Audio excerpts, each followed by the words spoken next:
Hey guys, this is Paulina and in this video I'm going to talk to you about gerunds and infinitives. Good news, there isn't too much to think about, and bad news, it's a little bit like irregular verbs.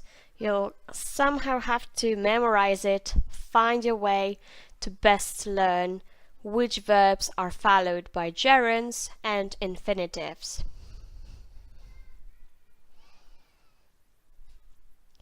Okay, so first of all, let's have a look at how we form gerunds.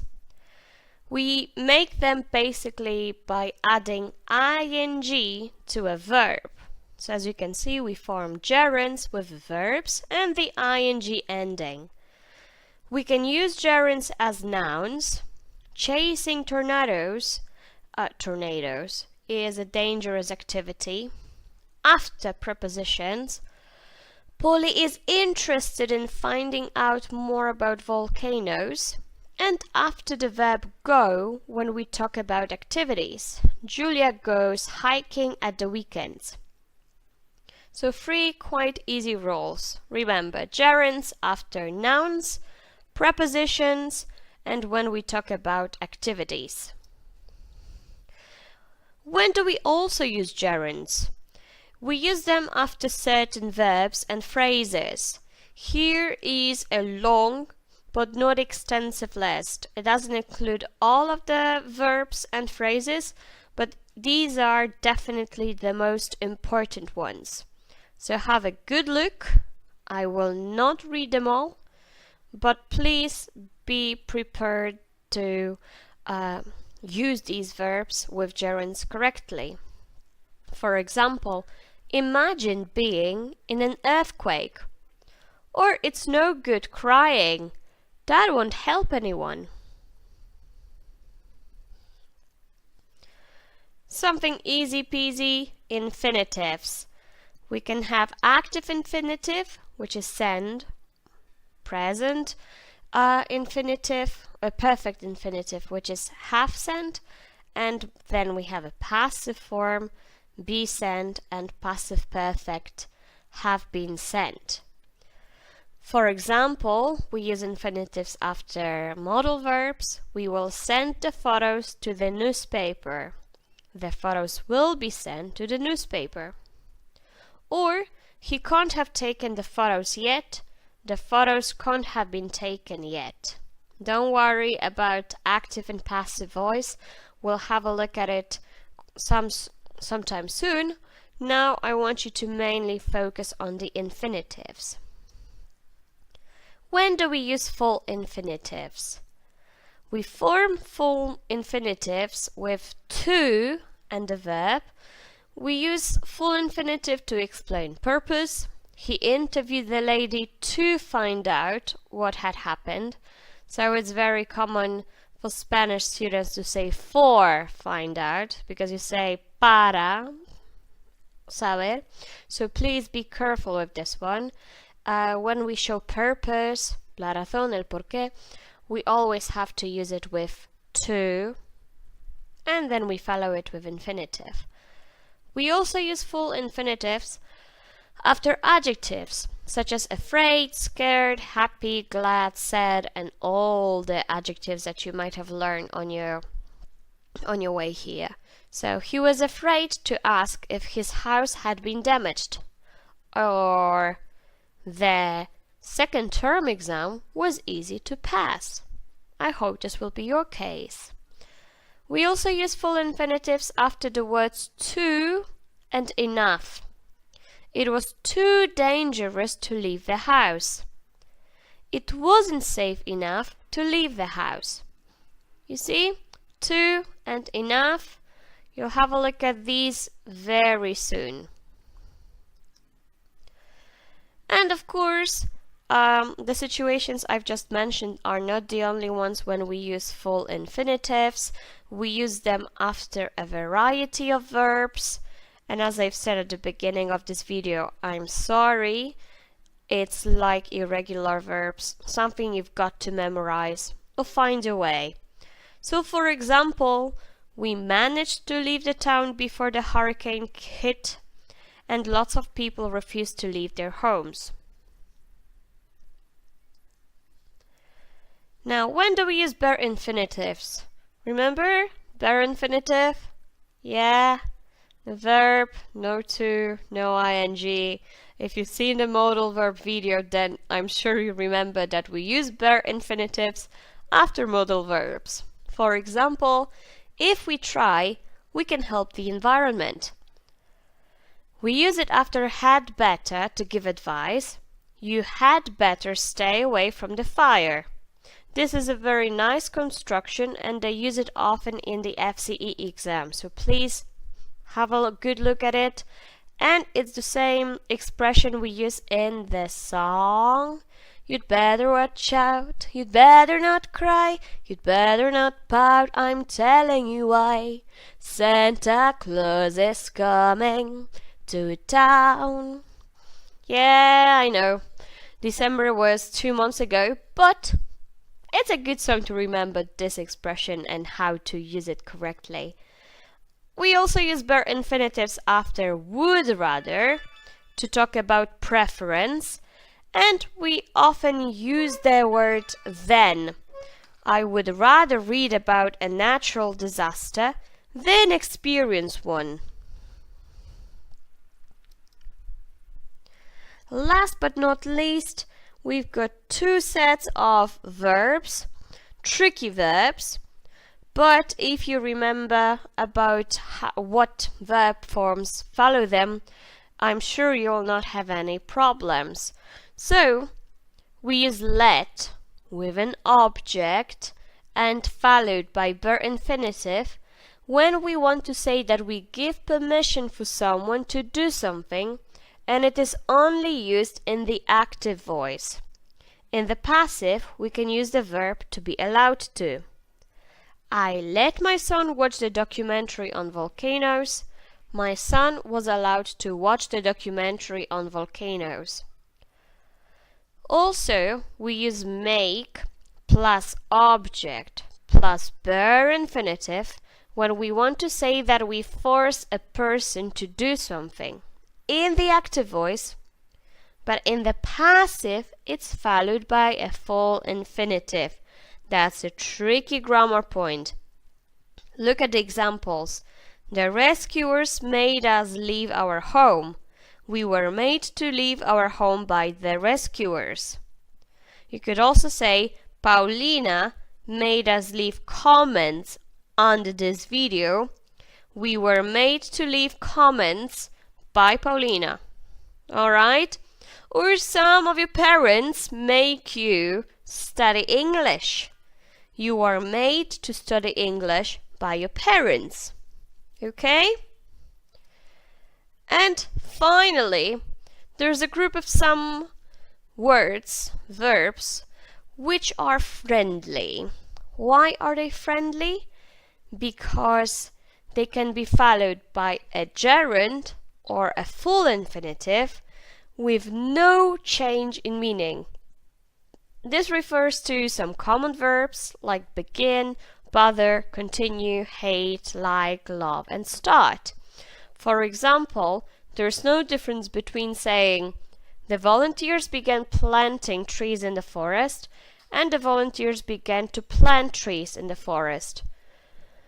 The doctors continued treating the casualties means absolutely same as the doctors continued to treat the casualties. And finally, it doesn't really matter whether you say that the Red Cross started giving food to the victims of the hurricane or the Red Cross started to give food to the victims of the hurricane. Easy, right? And very nice. But, you see, when I teach English, there's always a but. There are also verbs which change the meaning. They can be both followed by a gerund or a full infinitive, but the meaning changes.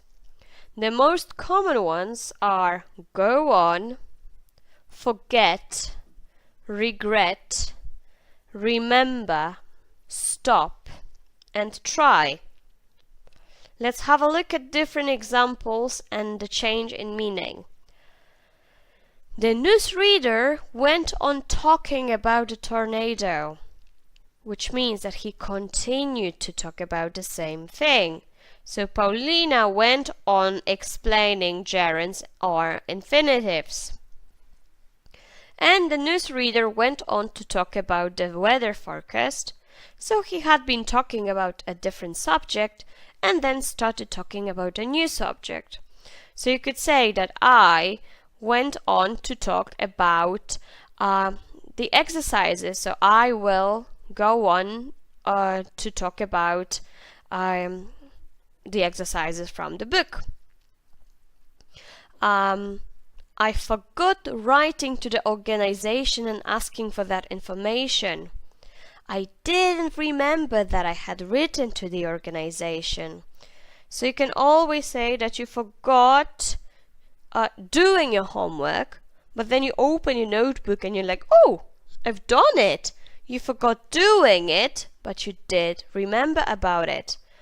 And I forgot to donate some money to the famine victims. I didn't remember to go to the bank, so I didn't donate any money. So if you tell me I forgot to do my homework, then I'm sorry. You lose your health points in Classcraft. I write a message to your parents. You see the difference? I hope you do. And a couple more examples. I regret not volunteering for the rescue team. I didn't volunteer, but now I wish I had. So here you're kind of saying, oh, I could have done it, but you didn't. And I regret to inform you that many people are reported missing means absolutely the same as I'm sorry that I have to give you this news. So you might regret not studying for the exam, and then Paulina will regret to tell you that your mark isn't as good as you had expected. Well, if you regret not studying, then probably you already expect that. But please, I don't want to regret to inform you about such news. So have a good look at these videos before the exam. Remember, it's a little bit similar to forget. So Mr. Jones remembers seeing the destruction caused by the tsunami on TV. So he saw the destruction on TV and now he remembers seeing it. He's got this memory. And Mr. Jones remembered to take an umbrella with him. He remembered first and then he took an umbrella. So, sometimes students say, oh, I did my homework, but I didn't remember to bring it. I forgot to bring it. But you remember doing it, and when I ask you some questions, you can answer them. Or, I'm sure you remember the first video, yeah? So you remember watching the first video. Please remember to watch this video or the next video next week. And finally not finally, there'll be one more, I think, try. But Kathy stopped researching the catastrophe which hit New Orleans. It means that she isn't researching the catastrophe anymore. And Kathy stopped to make a phone call. Kathy stopped doing something so she could make a phone call. Yeah, a good example here, I hope it's not your case, but some people stop smoking, which means they give up, like a New Year's resolution, and some people stop to smoke, which means that they stop walking or whatever they're doing and have a cigarette. They stop to smoke. And now this is the last example. Try using the internet to gather information. You can use the internet, but it might not help you. Or try to find a reason why sea levels around the world are rising. You might not be able to find the reasons. So the difference here is when we use a gerund, it's a little bit like experimenting. So sometimes when I tell you, try writing new words and sticking them on your fridge. Yeah, that's an experiment. And when I say try to, I encourage you to make more effort, try harder, work harder. Alright? This all might seem very confusing, so please don't freak out. There is some time before the exam for you to learn these patterns, but please have a good look at all of the verbs you have seen in this video. Take some notes, find your best way to learn which verbs are followed by verb plus full infinitive, bare infinitive, or gerund. Okay? Let's have a look at some exercises. The first one, exercise A, you need to read the sentences and complete the rule below. I don't feel like cooking tonight. I'm bored of waiting. Tina goes swimming every morning. Drinking too much coffee is bad for you. And you need to say that we form gerunds with the verbs and the ending. And I'm sure you know it's ing ending. Alright, so far easy peasy. In exercise B, you need to match the uses with example sentences from exercise A.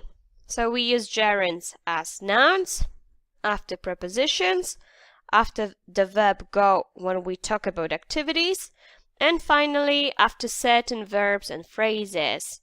If you want to stop and think about this task, pause the video, because I'm going to show you the answers in a few seconds.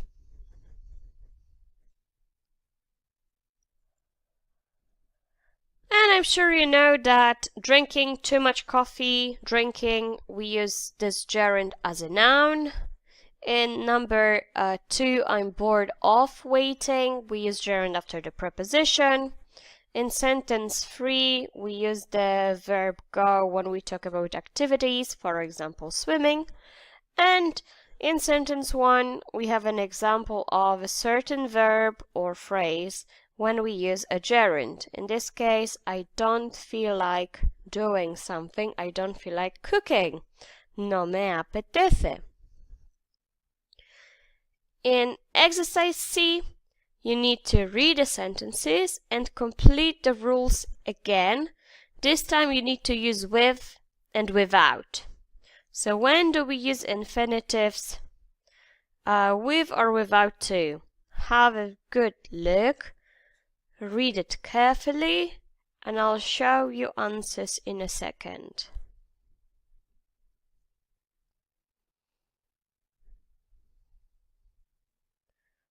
And I'm sure you remember that we use infinitives with to, so-called full infinitives, to explain purpose after adjectives such as afraid, scared, happy, glad, pleased, sad, after the words to and enough, and after certain verbs such as refuse, allow, expect, decide. If there are any verbs on that list that you don't know the meaning, please look it up in a dictionary or ask me during the next lesson. And finally, we use infinitives without to, bare infinitives, with modal verbs, with had better to give advice, and with would rather to talk about preference. And now, match the full and bare infinitive example sentences with their uses. So please pause this video. I'll show you answers very soon.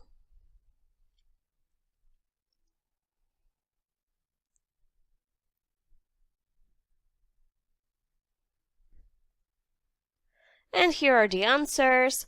I hope you got it all right. If not, if you have any questions, feel free to ask me during our next lesson. Some verbs can be followed by a gerund or an infinitive with no change in meaning. Other verbs can also be followed by a gerund or infinitive, but there is a change in meaning. That was the last part of the explanation in my video. So please read each pair of sentences and underline the infinitives and the gerunds.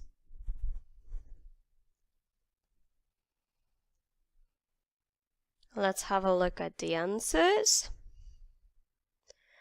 I hope this is what you've got. To burn, burning, locking, to lock. And now answer the question below. In which pair of sentences does the meaning change?